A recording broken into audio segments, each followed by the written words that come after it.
Hello everyone, আসসালামু আলাইকুম। Welcome back to my channel Ahonamoni ব্রিয়াস ব্লগ। আজকের ভিডিওতে হচ্ছে আমাদের বাসায় মেহমান আসছে, একজন স্পেশাল মেহমান, সেটা নিয়ে তোমাদের সাথে শেয়ার করব। তো শুরুতেই হচ্ছে রান্নাবান্না করতেছি, কারণ যেহেতু দুপুরের টাইমে আসবেন, নাস্তার আইটেম করলাম না, জাস্ট রান্নাবান্না করতেছি। তো যেহেতু আমার হাজব্যান্ড বাইরে চলে যাবে কিছুদিন পরে, মানে আমার হাজব্যান্ড কিছুদিনের জন্য দেশে আসছিল, এটা তোমরা সবাই জানো। তো কিছুদিন পরে আমার হাজব্যান্ড হচ্ছে বাইরে চলে যাবে, সেই জন্য আমার নানাকে দাওয়াত দিলাম। স্পেশাল মেহমানটাই হচ্ছে আমার নানু। আমার নানু নানা আমাদের জন্য অনেক করছে, করে নাই এমন কিছু না, সবার দাদু দাদা করে, বাট আমার নানু নানা আমাদের জন্য করছে। মানে আমরা যদি আমাদের গায়ের চামড়া দিয়ে জুতোও বানিয়ে দিই তাও না পোষাবে না। এই যে আমার নানা অনেক বুড়ো হয়ে গেছে, প্রায় বয়স 100-এর কাছাকাছি চলে গেছে।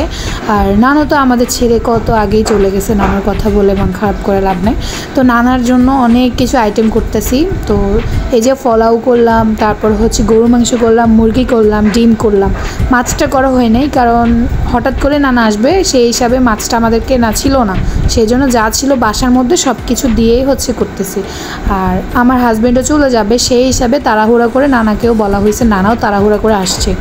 তো এই যে পোলাও আমি নানার জন্য সার্ভ করতেছি। তারপর হচ্ছে রোস্টটা কেমন হয়েছে তোমরা কমেন্ট করে জানাবে। এটা আমি করছি, বাকি সব কিছু আমার আম্মু করছে, বাট এটা আমি করছি, কারণ আমার আম্মু হচ্ছে রোস্টটা করতে পারে না, বাট আমি রোস্ট ভালো মতো করতে পারি। এই যে রোস্ট। তো হচ্ছে যে নানার কথাই বলি, মানে আসতেই চায় না, কতবার যে বলছিলাম আসেন আসেন, বাট আসতেই চায় না।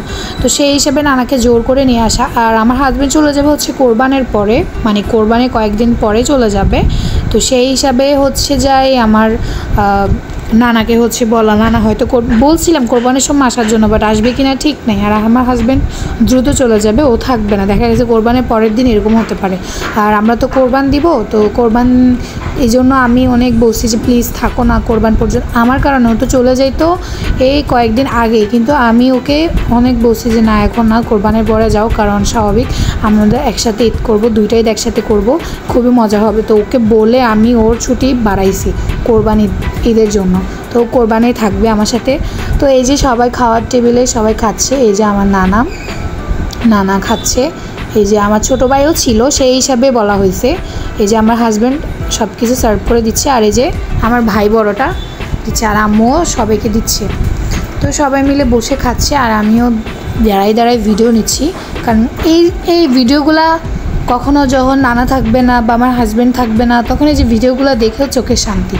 আর আমার ভাই ছোটো ভাই থেকে ও তো থাকেই না, তো আমার হাজব্যান্ড চলে যাবে, সেই হিসাবে ওরা আনা হয়েছে আবার, সেই জন্য। তবে আমার হাজব্যান্ড এখন কোরবানের পরে যাবে, তো এখন ওরা আবার মাদ্রাসায় দিয়ে আসবো, কারণ ঠিক হয়েছিল কয়েকদিন আগেই চলে যেত, বাট আমি আমার জোরের কারণে ও থেকে যাবে। তো আজকের ভিডিওটা এতটুকুই। সবাই ভালো থাকো, সুস্থ থাকো, আল্লাহ হাফেজ।